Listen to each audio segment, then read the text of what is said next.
Job capítulo 1, versículo 8. Y leemos todos esta palabra en el nombre del Padre, del Hijo y bajo la unción del Espíritu Santo de Dios. Amén. Leamos todos de pie esta palabra. Y Jehová dijo a Satanás: ¿no has considerado a mi siervo Job, que no hay otro como él en la tierra, varón, ¿qué cosa?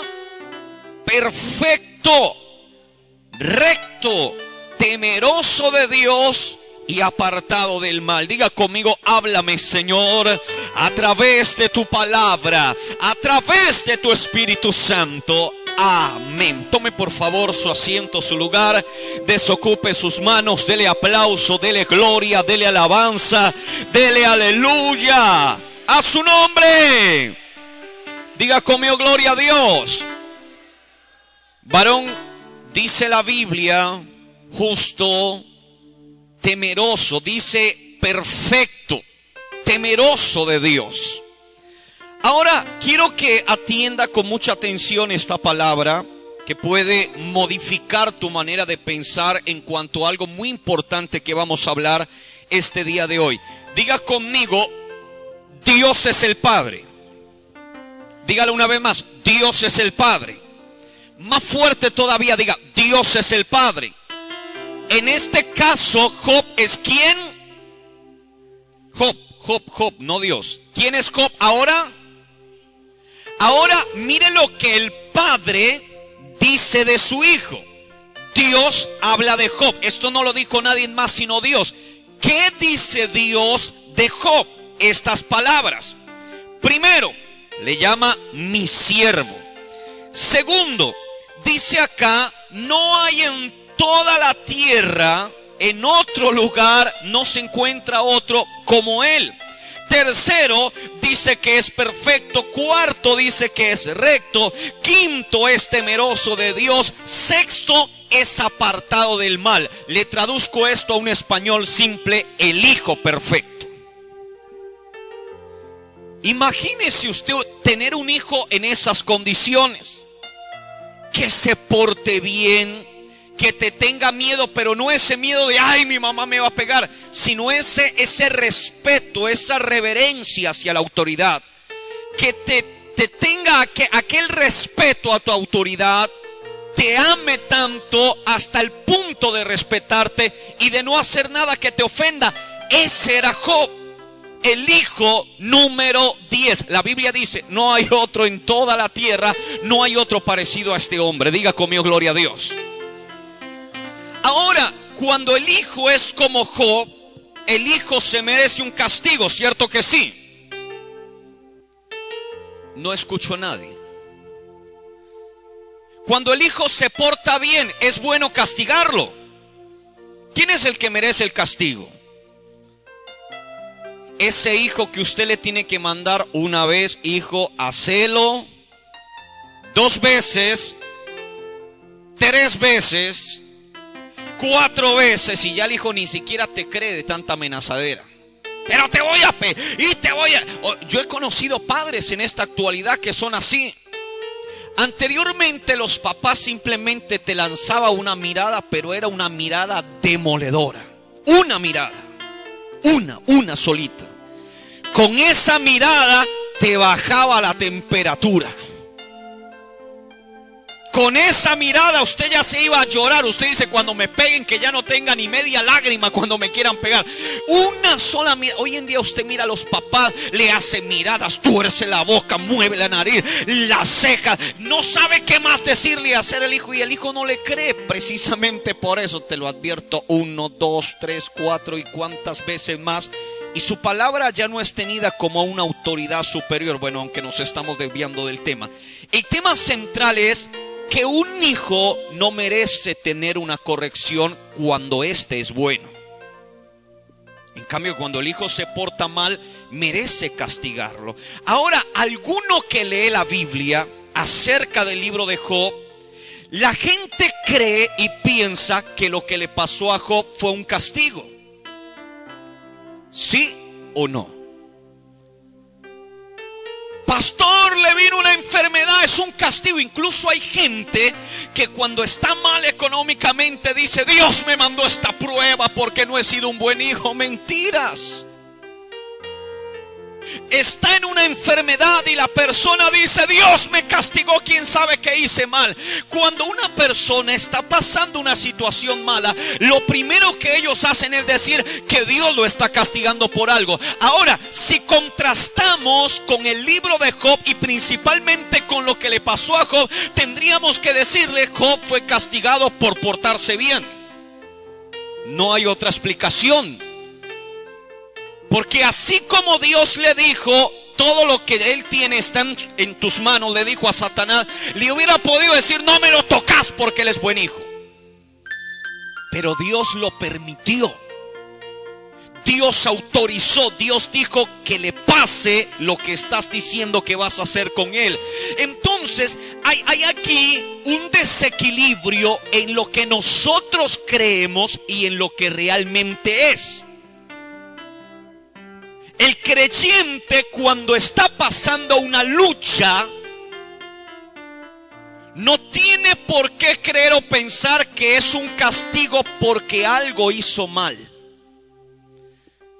Cuando el creyente está pasando una enfermedad, ora y no es sanado, no tiene el creyente que pensar que está enfermo por causa de un castigo divino o algo semejante. Diga conmigo: gloria al Señor.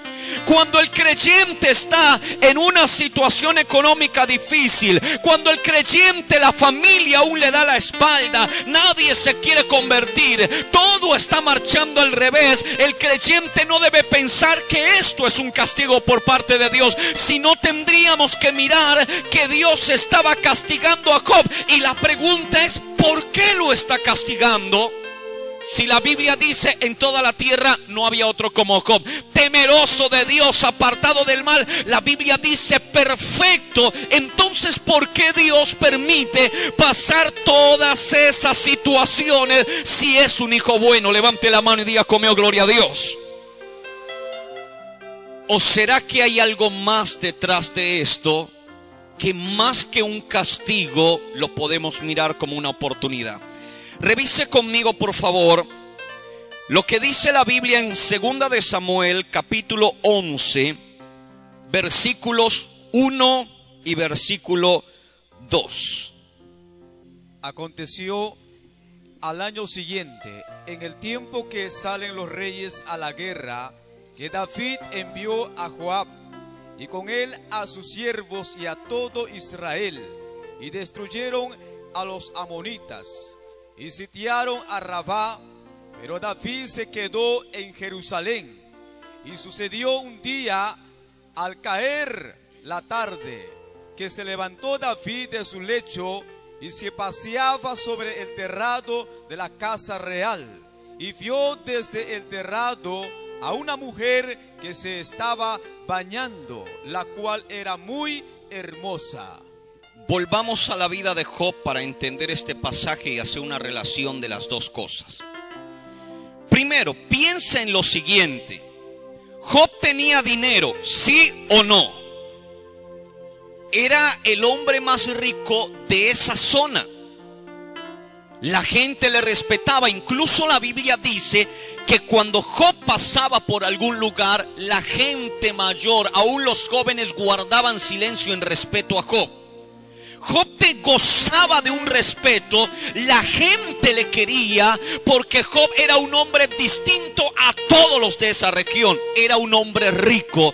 Ahora, tenía una mujer, tenía una familia. En otras palabras, lo tenía todo. Todo lo que el hombre de la época pudiera querer, Job lo tenía, lo había conseguido, ya era suyo. Ahora, hay un problema en esto. Hay una dificultad en esta situación, y es lo que le pasa a David. Relacionemos ahora a Job con David. David era rey, ¿cierto que sí? David tenía todo lo que quería, sí, porque era uno de los reinados crecientes más ricos de la época. David gozaba de prestigio como Job lo gozaba. David lo tenía todo. todo, en otras palabras.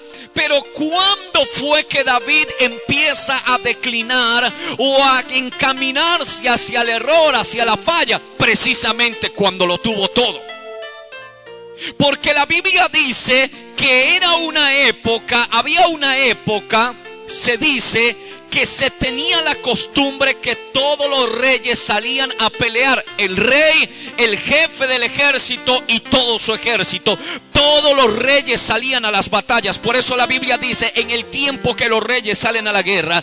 Y quiere decir que David, siendo rey, David debería de ir a ejercer lo que él tenía que ejercer. Pero ¿sabe qué tenía David? Uno de los ejércitos que menos perdía. Uno de los capitanes más valientes, arriesgados y con más fuerza de la época, como lo era Joab, lo tenía David. O sea que si iba David o no iba David, Joab iba a hacer las cosas bien porque era un buen guerrero. Entonces David dijo: ¿para qué voy yo a la batalla? ¿Para qué yo voy a la guerra? Que vaya Joab. Y el resultado dice la Biblia que fue exactamente ese. Joab fue a la guerra, ganó y venció porque ese ejército no lo derrotaba a nadie. Pero el problema estaba en David. Porque David se queda en su palacio y diga conmigo así: no tenía nada que hacer. Dígalo una vez más: no tenía nada que hacer. No tenía que buscar dinero porque ya tenía. No tenía que ir a conquistar un nuevo territorio porque tenía grandes territorios y su ejército lo estaba haciendo por él. David estaba en un momento de quietud. David estaba en un momento de tranquilidad porque como no habían problemas, él podía decir: estoy en paz. Entonces ahí pasa un otro problema, que cuando la persona no tiene problemas, no tiene compromisos, no tiene situaciones difíciles, ella adentra en la ociosidad. Ahora miremoslo comparado en la iglesia del 2018. Cuando un creyente está desempleado, se le ve viniendo a la iglesia casi todo el tiempo para orar. Cuando un creyente tiene problemas en la casa, se le ve orando en la iglesia, se le ve orando en su casa, se le ve orando en la madrugada. Cuando un creyente está enfermo, se le ve clamando a Dios, se le ve pidiendo a Dios e intercediendo constantemente. Cuando el creyente ya se sanó, el creyente ya prosperó, el creyente ya superó los problemas de la casa, de la familia, él dice: no, mañana voy a orar, hoy gracias a Dios todo está bien. Y empieza a sentir menos necesidad porque no hay nada que lo esté empujando.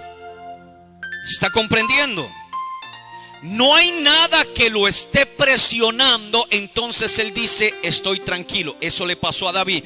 David dijo: tengo el buen ejército, ellos van y pelean por mí. David se quedó en su casa y ahí fue donde nació uno de los pecados más recordados de David. No le pasó al pueblo de Israel. ¿Sabe qué dijo Moisés? Moisés, cuando estaban saliendo de Egipto, estaban cerca del monte, le dijo así al pueblo: espérenme aquí. Yo voy a subir al monte a hablar con Dios, que fue cuando Dios le entregó las tablas del mandamiento. Les dice: espérenme aquí, voy a hablar con Dios y cuando vuelva les traeré las palabras del Señor. El pueblo se quedó ahí, no estaban peleando contra los egipcios, no estaban peleando contra nadie, no tenían nada que hacer, en otras palabras. Y como no tenían nada que hacer, fueron y agarraron al pobre hermano de Moisés, Aarón, y le dicen: haznos dioses. ¿Por qué? No tenían nada que hacer. Entonces ellos dijeron: hagamos algo. No, digámosle a Aarón que haga dioses. Entonces el pobre Aarón no sabía qué hacer. Dijo: pero es que Moisés es el de las decisiones. Ya sé, traigan los zarcillos, traigan las cadenas, todo lo que tengan, fundámoslo a ver qué es lo que sale. Salió y comenzaron a adorarlo. Y allá arriba el Señor le dice: Moisés, desciende, porque tu pueblo se está pervirtiendo. Tu pueblo, en otras palabras, no tiene nada que hacer. Y por eso el no tener nada que hacer está abriendo una puerta, que esa puerta no está bien. Diga conmigo: gloria a Dios. ¿Sabe? Cuando un creyente entra en una etapa de ociosidad, se empieza a perder de cosas espirituales. empieza a perderse de nuevas conquistas porque él siente que ya lo conquistó todo. Imagínense cómo se sentía Job. Justo, recto, temeroso de Dios, apartado del mal, en la tierra no. ¿Qué más quería Job? ¿Qué más quería? Job lo tenía todo, a excepción de una cosa, que eso lo vamos a mirar al final del mensaje. Aparentemente Job lo había conseguido todo. Aparentemente David lo había conseguido todo, pero su tranquilidad le empezó a abrir puertas a un enemigo terrible. Diga conmigo, gloria a Dios. Mire lo que dice Jueces capítulo 6 versículo 14. Diga conmigo, gloria a Dios. Y mirándole Jehová le dijo: ve con esta tu fuerza y salvarás a Israel de la mano de los madianitas. No te envío yo.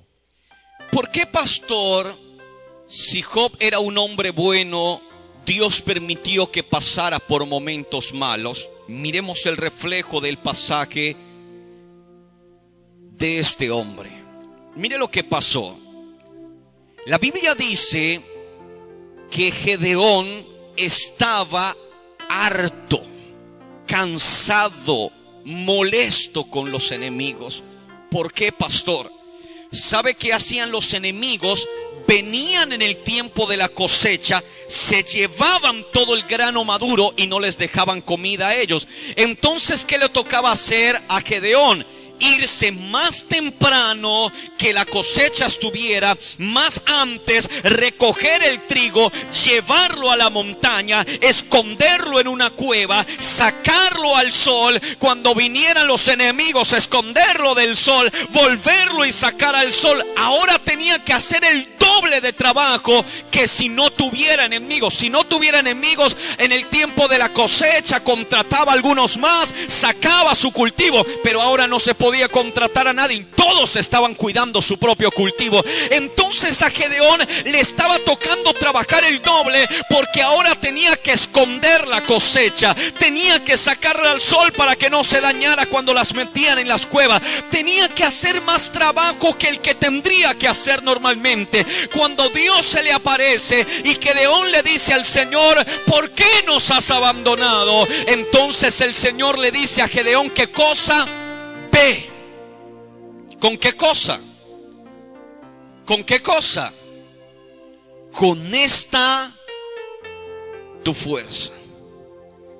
Dios no le dijo: déjame ponerte la mano encima y recibe la unción de Sansón, recibe músculos nuevos. Eso no pasó. Y hay gente que quiere sentirse fortalecida después de una oración, que usted se levantó de la oración y dice: uy, pastor, ahora me siento fuerte, nadie me va a derribar. Así no se recibe la fuerza. Así no se consigue la fortaleza detrás de una oración. Cuando Gedeón le reclama a Dios, Dios le dice: ve con esta tu fuerza. Y yo me imagino que Gedeón le pudo decir: ¿cuál fuerza, Dios? La que te estás ganando con hacer el doble de esfuerzo. Cada vez que vas y arrancas el trigo, cada vez que vas y lo metes a la cueva, cada mañana que te levantas temprano para sacarlo al sol, cada tarde que vas y lo escondes, cada vez que vas otra vez al cultivo, cada vez que subes a la montaña a mirar si vienen los enemigos, cada vez que escondes a la carrera el trigo, eso te está sacando, mira, acá, te está sacando acá, te está sacando acá. En otras palabras, lo que estás haciendo es entrenándote. Ahora tienes la capacidad física, ve con esta tu fuerza, porque lo único que has hecho en esta dificultad es fortalecerte en el nombre de Jesús. Levante la mano y diga conmigo: gloria a Dios. Pastor, yo no creo que la cosa vaya por ahí. Libro de Éxodo capítulo 1 versículo 12. Pero cuanto más los oprimían, tanto más se multiplicaban y crecían, de manera que los egipcios temían a los hijos de Israel. Mire este problema que empezó a pasar. Los egipcios eran los señores. Los egipcios eran los que tenían el látigo en la mano. Los egipcios eran los que le decía: cargue con más ladrillos, cargue con más ladrillos. Y los israelitas eran los obreros que cargaban con los ladrillos de aquí para allá y de allá para acá. Pasó José, pasó esa generación y se levantó un nuevo faraón. Cuando ese nuevo faraón se levantó, usted lo puede leer, diga conmigo gloria a Dios, desde el versículo 1 en adelante, solo que lo va a leer en su casa para que ahora pueda atender. Desde el versículo 1 hasta el versículo 12 que hemos leído, el faraón nota el siguiente problema. Él dice: mire, ahora los hijos de Israel son más fuertes que nosotros. ¿Está comprendiendo? Ahora son más fuertes. La pregunta es: ¿cómo Israel se hizo más fuerte que los egipcios? La Biblia dice: en cuanto más los oprimían, más se multiplicaban. Diga conmigo gloria a Dios. Entre más trabajo les ponían, ellos no se daban de cuenta que lo que les tenían era un gimnasio a los hebreos. Los hebreos estaban cada día haciéndose más fuertes. Los hebreos cada día estaban teniendo más músculo, estaban teniendo más fuerza. En cambio, los otros que no estaban haciendo ejercicio, los otros que no estaban haciendo nada, eran los débiles. En otras palabras, no sé si me está logrando comprender. En vez de estarle haciendo un daño, en vez de estarle haciendo un mal a los hebreos, a los israelitas, lo único que estaban haciendo era preparándolos para la tremenda caminata que tendrían en el desierto. Los estaban capacitando para lo que venía. El mal momento que estaban pasando era un momento de preparación para lo que se estaba avecinando. Dale un aplauso a Cristo con alegría. ¡A su nombre! Y hay muchos creyentes que dicen: pastor, yo quiero servirle al Señor hasta el último día de mi vida, pero no quiere pasar una prueba, no quiere pasar un momento malo. Entonces, ¿en qué gimnasio querés entrar? Cualquiera dice: entonces, pastor, lo que le pasó a Job no fue porque Dios lo estaba castigando. No, no, no. Dios quería algo más de Job. Algo más se podía recibir de Job cuando era justo, perfecto, temeroso de Dios, apartado del mal. Algo más Job podía recibir, claro que sí. Porque nunca creamos haberlo conseguido todo en el ministerio. Nunca creamos haber llegado a la cúspide, porque Dios no quiere hijos que lleguen al trono y se descansen y digan: ya lo conseguí todo. Ellos no, amados hermanos, no son hijos aprobados. Los hijos aprobados son los que están en una constante batalla y capacitación de fe en los momentos malos, en los momentos difíciles. Están en preparación constante para que su fe esté viva. Dígale al que está a su lado: tenés una fe viva. Yo creo que no. Proverbios capítulo 24 versículo 10. Mire lo que dice ahí: si fueres flojo en el día de trabajo, tu fuerza será reducida. Si fueres flojo, dice la Biblia, en el día del trabajo, tu fuerza quedará ¿qué? Dígalo más fuerte: tu fuerza quedará ¿qué? Dígalo más fuerte: tu fuerza quedará.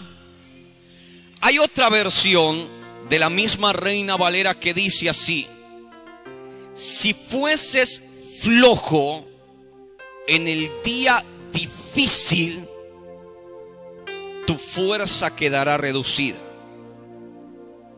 Si fueres flojo o si no tuvieras fuerza para el día malo, tu fuerza quedará reducida.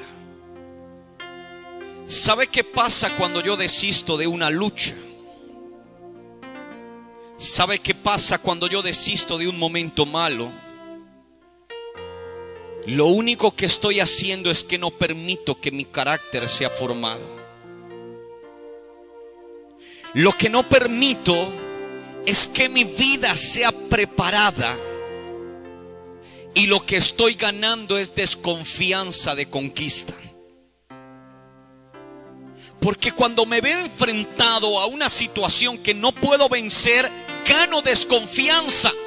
Porque apenas se me presente otra situación, voy a sentir que no voy a poder, porque ya pasé por esa y tuve que renunciar. La Biblia dice: si flaqueas en el día difícil o en el día de la angustia, tu fuerza se reducirá. Cuando niños no pensábamos eso de nuestros padres. Cuando nuestros padres no cargaban la bolsa, sino decía: lleva esta bolsa. Y uno decía: pero mi papá tiene más fuerza, mi papá es más grande y me pone a cargar a mí que es más pequeño. Tu papá te estaba preparando para la vida. Cuando eras pequeño, que tu papá te decía: agarra esta herramienta y dale al trabajo de acá, usted decía: me está maltratando, yo como niño debería de estar jugando, debería de estar ganando mi niñez. Y creíste que tu papá fue duro, que tu papá se estaba pasando contigo, te estaba preparando para la vida. Cuando crees que los momentos malos que estás viniendo son un castigo de Dios, Dios solo te está preparando para la vida, porque algo mayor viene para ti y tienes que estar mejor preparado. A su nombre. Pero si no te preparas, no estás listo para algo más grande. ¿Comprendes? Si no soy capaz de levantar 1 kilo en mi mano, no le pidas a Dios: Dios, colócame una roa en el hombro. Te vas a herniar, te vas a partir. Sencillo. Si no quieres cargar 1 kilo, no esperes pedirle a Dios algo más grande, porque no eres capaz de manejar esa pequeña situación. Dios, llévame a las naciones para darle consejo a las familias cuando no te aguantas el problema de tu propia casa. ¿Qué consejo le vas a dar a la familia? ¿Qué consejo le vas a dar a las naciones cuando no aguantas algo? Y muchos obreros y creyentes se están criando hoy en día en la fe de esa manera. Cuando alguien les dice algo para su beneficio, ellos se molestan, ellos se incomodan, empiezan a señalar y a buscar a todo mundo de culpable, en vez de permitirle a Dios que a través de esto te capacite como persona, te capacite como creyente y te haga un mejor hombre o mujer de Dios para lo que se está avecinando sobre tu vida. Imagínese una cosa: Job le pudo haber dicho: ¿por qué me permites esto, Dios? Job le pudo haber dicho: ¿por qué me estás castigando, Dios? Pero en el capítulo 42 Job entendió qué estaba pasando. Capítulo 42, versículos 5 y 6 del mismo libro de Job. De oídas te había oído, mas ahora mis ojos te ven. Por tanto me aborrezco y me arrepiento en polvo y ceniza. Creyente número 1. Job capítulo 1. Justo, recto, temeroso de Dios, apartado del mal, el hombre perfecto. ¿Sabe qué era lo que el hombre perfecto sabía de Dios? Oído. Lo que había oído era lo único que sabía de Dios.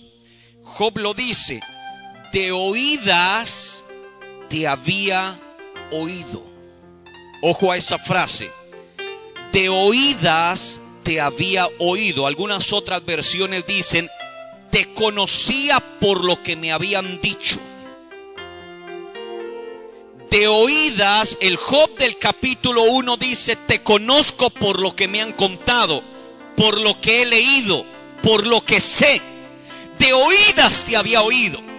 Pero el Job del capítulo 42, mira lo que dice: pero ahora, después de la enfermedad, después de la pérdida familiar, después del rechazo, después de la enfermedad, después de la economía destructiva, después de todo lo que pasó, dice: ahora mis ojos te ven. Antes sabía de ti por lo que escuchaba. Creí tenerlo todo, creí saberlo todo. Ahora me aborrezco en polvo y ceniza, porque me estaba perdiendo lo mejor. Y alguien le pregunta: ¿qué te estabas perdiendo? Antes sabía que Dios existía por lo que escuchaba, pero ahora lo puedo ver. La lucha, la prueba me preparó y ahora puedo ver a Dios. Ahora lo puedo contemplar. Veo su gloria, veo a Dios. Aleluya, a su nombre. Si queremos quedarnos como creyentes simples, sin capacidad, Córrele a todas las luchas. Córrele a todos los problemas. Húyele a todas las situaciones. Quéjate de todo lo que estás pasando. Llora de todo lo que está aconteciendo y busca culpables de lo que estás pasando. Pero si quieres ser un creyente, que vengan nuevas cosas para ti, no te niegues el prepararte como Dios te quiera preparar. En la humillación, en la enfermedad, en los problemas, en las dificultades, detrás de esto verás que la gloria de Dios te estaba preparando para algo mejor. Ahora Dios dará mejores cosas a aquellos que se preparan. Levante la mano y diga conmigo: gloria a Dios. Sabe, a mí me tocó una época donde los pastores no eran tan afectivos. No quiere decir que yo lo sea. Donde la palabra más cariñosa del pastor hacia uno como miembro recién bautizado: si no le gustó, váyase. Hoy en día uno le dice eso a un hermano y hasta denuncia le pone. Pastor, ¿me recuerda su nombre? No, es para una denuncia allí en la comisaría, pastor. Agresión moral, psicológica, etc, etc, etc. A mí me tocó una época donde mis padres espirituales eran rústicos. Y que si algo no te gustaba, simplemente te decían: ahí está la puerta, váyase. Así te lo decían. Y uno agachaba la cabeza y seguía adelante. ¿Sabe qué pensaba uno en el momento? Uno decía: me están humillando. Y el carácter se iba formando porque uno iba sabiendo que en la obra del Señor había todo eso. Uno se iba preparando, uno se iba alistando, y con eso, cuando vinieran escándalos futuros, uno ya no se iba a escandalizar. Hoy en día cae un pastor en adulterio y toda la iglesia dice: ay, nos vamos de la iglesia porque cayó en adulterio fulano de tal. Porque son creyentes que se están levantando, que se rehúsan a las pruebas, se rehúsan a los malos momentos. Y por eso cuando viene un momento difícil, ellos ya quieren salir corriendo. Pero aquellos que dejan que su vida sea como barro en las manos del alfarero, Dios va a hacer lo mejor de tu vida. Tu mejor versión la va a sacar el Dios Todopoderoso. Te tendrá que desbaratar más de una vez, pero sacará lo mejor de ti. Dale más fuerte el aplauso para el Señor.